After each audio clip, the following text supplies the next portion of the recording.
Hello readers, आज हम John Milton द्वारा लिखे गए एक वर्क पैराडाइज रिगेन्ड की हिंदी समरी को डिस्कस करेंगे। पैराडाइज रिगेन्ड एक पोयम है जिसको जॉन मिल्टन ने 1668 में लिखना शुरू किया और 1671 में इसको पूरा कर लिया। 1671 में ही ये 4 बुक में पब्लिश हुआ। तो इसको जॉन मिल्टन ने ब्लैंक वर्स में लिखा था और मिल्टन के एक फ्रेंड डॉक्टर थॉमस एलवुड ने मिल्टन को सलाह दिया कि आप पैराडाइज रिगेन्ड को लिखिए। तो पैराडाइज रिगेन्ड की थीम सेंट ल्यूक की बुक गॉस्पेल के 4th चैप्टर के 1st वर्स से ली गई है। और ये जो पोयम है पैराडाइज रिगेन्ड, ये जॉन मिल्टन की फेवरेट पोयम है। तो शुरू करते हैं पैराडाइज रिगेन्ड की हिंदी समरी। तो स्टार्टिंग में पता चलता है कि जॉन ने जीसस का बैप्टिज़्म किया है और इस बैप्टिज़्म के टाइम पे भविष्यवाणी होती है कि जो जीसस हैं वो सन ऑफ गॉड हैं। इस भविष्यवाणी को सैटन भी सुनता है और यह सुन करके वह बहुत परेशान हो जाता है। फिर वो बाकी फॉलन एंजल्स, बाकी डेविल की मंडली के साथ बैठ करके ये डिसाइड करता है कि जैसे उसने एडम और ईव को करप्ट किया था वैसे ही वो जीसस को भी करप्ट करेगा, उनको भी टेम्प्ट करेगा।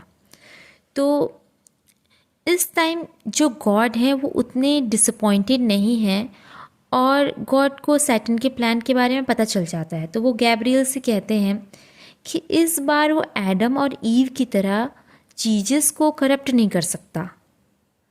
अब जो जीसस हैं वो रेगिस्तान में घूम रहे होते हैं, वो अपने पास्ट के बारे में सोचते हैं, अपने लाइफ के मकसद को जानना चाहते हैं, इसलिए वो रेगिस्तान में घूम रहे हैं।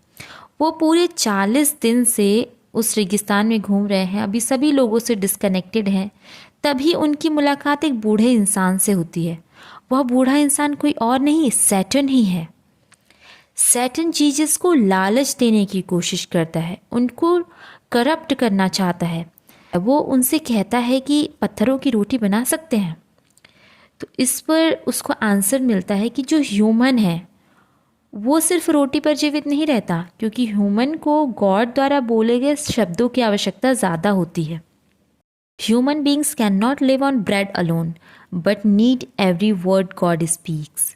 तो ये जीसस ने रिप्लाई दिया सैटन को। तो यहाँ पे सैटन का पहला प्लान तो फेल हो जाता है, लेकिन उसके बाद से वो उनसे परमिशन मांगता है, क्या मैं यहाँ रह सकता हूँ आपके साथ? तो वो कहते हैं आप जहाँ चाहो वहाँ रह सकते हैं, क्योंकि आप कहीं भी रहो, ये सब तो ऊपर जो ईश्वर है उसकी मर्जी है। इसके बाद से रात हो जाती है और ये वाला पार्ट ख़त्म हो जाता है। नेक्स्ट पार्ट में ये दिखाया गया है कि कुछ मछुआरे होते हैं जो कि जीसस को अपना मसीहा मानते हैं। वो उनकी तलाश में हैं, वो परेशान हैं कि जीसस कहाँ गए। जीसस की माँ मैरी भी परेशान है, सब उनको ढूंढ रहे हैं, उनका इंतज़ार कर रहे हैं। अब सैटन पहले प्लान के फेल होने के बाद से हेल में वापस जाता है और सबको बोलता है कि देखो ये वाला प्लान तो काम नहीं आया, हमें दूसरा प्लान बनाना पड़ेगा। फॉल ऑफ मैन की तरह इसको एग्जीक्यूट करना इतना आसान नहीं है, कोई और आइडिया दो। तो बेलियाल उस पर एक आइडिया देता है कि हम जीसस को दूसरा लालच दे सकते हैं। तो कहता है कि कौन सा लालच? तो बोलता है कि हम जीसस को वुमन का लालच देंगे। तो सैटन कहता है नहीं, ये जीसस पर काम नहीं करेगा। वो खुद मना कर देता है और बहुत सारे एग्जाम्पल्स खुद देता है जो पास्ट में बाकी किसी महान इंसान पे काम नहीं आए हैं। तो अब जीसस एक ड्रीम देखते हैं जिसमें उनको एंजल्स खाना खिला रहे होते हैं। तब वो अचानक से उठ जाते हैं। वो उठने के बाद से इधर उधर घूमते हैं, भटकते हैं। तब उनको एक सजा हुआ टेबल दिखता है जिसमें बहुत टेम्पटिंग फूड रखे हुए हैं। इतना सारा खाना देखते हैं उसके बाद से तो वो समझ जाते हैं कि ये सैटन का प्लान है, सैटन उनको करप्ट करना चाहता है। फिर सैटन जो बोलता है कि आप ये खा लीजिए, वो मना कर देते हैं। फिर वो उनको मनी ऑफ़र करता है, वो भी मना कर देते हैं। अब इस टाइम भी सैटन के लालच से बच करके जीसस बाहर आ जाते हैं और इस बार भी सैटन उनको टेम्प्ट नहीं कर पाता है। ये सारे प्लान फेल होने के बाद से सैटर्न जीसस को पावरफुल बनने का प्रलोभन देता है। वो उनको बोलता है कि आप अपनी लाइफ में बहुत कुछ अचीव कर सकते हो।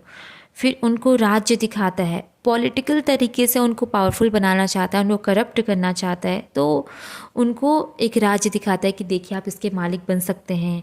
फिर उनको रोम सिटी दिखाता है और तरह तरह के लालच देता है, पर जीसस उसकी बातों में नहीं आते और वापस डेजर्ट में आकर के सो जाते हैं। जैसे ही वो सोते हैं तो सैटर्न उनको उनके ड्रीम में जा कर के उनको करप्ट करने की कोशिश करता है और ड्रीम के जरिए वो उनको भयानक सपने दिखाता है और उसके बाद से भयानक तूफान उठा देता है। फिर भी वो सोए रहते हैं, पूरी रात बीत जाती है। अब प्रलोभन दे दे करके वो बहुत थक चुका है। उसको कहीं ना कहीं एक गुस्सा भी है। वो अब जीसस से रिवेंज लेना चाहता है। वह उनको सीज करके जेरूसलेम ले जाता है और वो चाहता है कि जीसस वहाँ से नीचे गिर जाए। लेकिन कुछ होता ऐसे है कि जीसस की जगह सैटन खुद नीचे गिर जाता है। इसके बाद से जो गॉड के एंजल्स हैं वो वहाँ आते हैं, जीसस की विक्ट्री के सॉन्ग गाते हैं, उनके भक्ति गीत गाते हैं और उनको खाना खिला करके अच्छे से उनको उनकी मदर के पास छोड़ आते हैं। तो ये थी पैराडाइज रिगेन की छोटी सी समरी, जिसको मैंने अपने वर्ड्स में आपको समझाने की कोशिश की है। आई होप आपको समझ में आई होगी। अगर आपको इसकी समरी अच्छी लगी हो तो चैनल को सब्सक्राइब करना ना भूलें। बाकी आपको वीडियोस मिलते रहेंगी। Thanks for watching, follow for more.